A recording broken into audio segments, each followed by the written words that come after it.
Naniniwala naman po si senatorial candidate Rodante Marcoleta na malaki ang tulong ng panawagan ng taong bayan para mapauwi sa bansa si dating Pangulong Rodrigo Duterte na kasalukuyan po ay nasa The Hague, Netherlands.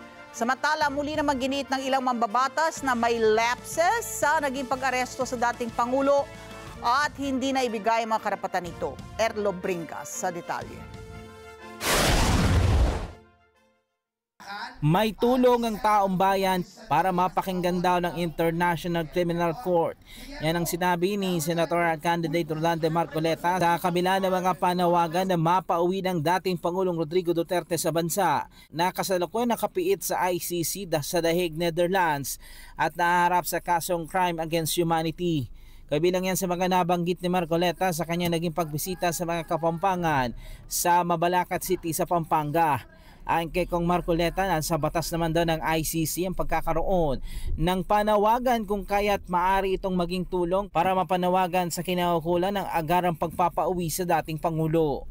Siguro dahil isa namang avenue para maipahayag yung damdamin ng Pilipino at pinapayagan niya yung online na signature. So sayang din yun. Ngayon kung marami at palagay ko hindi lang Pilipino ang pipirma, may indication na kahit na ibang lahi pipirma, baka sakaling isa sa parang para yugyugin ang ICC, lalong-lalo na doon sa immediate na pagpapauwi sa ating Pangulo sapagkat alam ko yung karamdaman niya ay nananatili pa.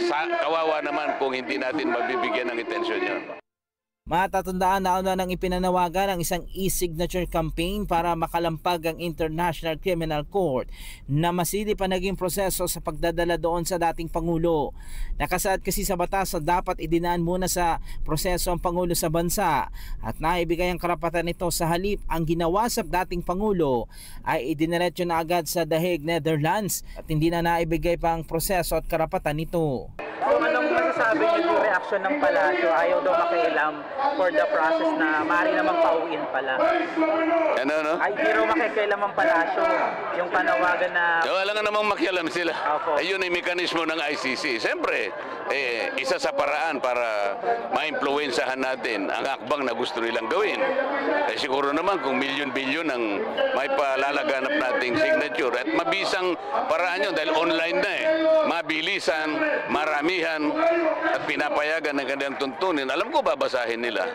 At hindi lamang yun, sapagkat yung ginawa naming petisyon nakasalig mismo sa mga argumento na pinapayagan nila at alam naman namin yung argumento namin ay may laman naman para questionin.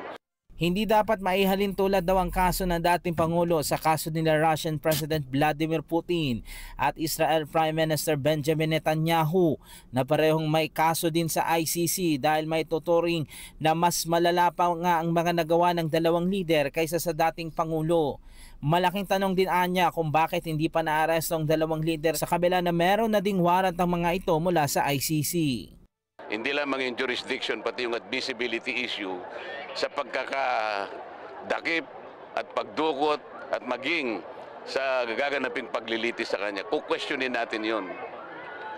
Kung kanina sa speech nyo, nabanggit nyo sila President Putin, sila Netanyahu, na may mga current na kaso rin for the ICC. Ano po ba sa tingin nyo ang ano? Bakit? Kasi kailangan banggitin natin yun para makita natin kung talagang makatarungan siya at parehas silang mag-a-apply nung kanilang mga processes. Nauna pang inisyuhan ng warrant of arrest ng dalawang ito At kung tutuusin, pinadaan din sa Interpol.